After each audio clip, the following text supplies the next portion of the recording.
The second last award of the evening, Chaya Sharma, Special Commissioner of Police Training, Delhi, for her dedication to public service. I think I don't need to tell people that she was the inspiration for Vartika Chaturvedi of Delhi crime, but in case you've been living under a rock, she was. But Chaya, I wanted to ask you, the AV actually made me think about it. You know, when you see so much violence against women in the streets, in the homes, does it not make you angry and use that service pistol of yours?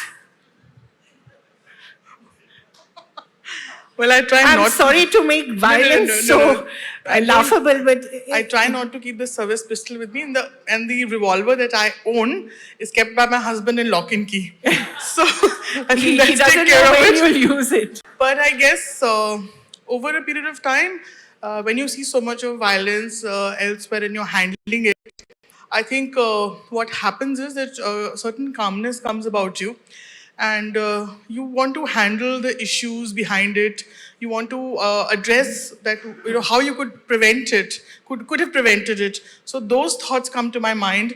And maybe going through a due process of law is a better thing than just going for vigilante justice. There are judges who do that.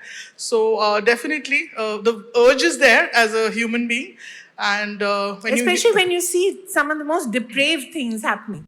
Yes, I agree. So when all the macabre things, the depraved things, one does have this urge to, do quick justice. But I think that's not the right thing to do. I've been trained well, and I think my seniors have always given me the chance because they thought I was a sensible police officer. And I think that, a responsibility also makes me stop and think that, yes, I'm just a crusader for the human rights, or crusader for the right things in law, and make sure that the rule of law is followed. Wonderful. So that's Thank most you so important. much. Thank you, Chaya.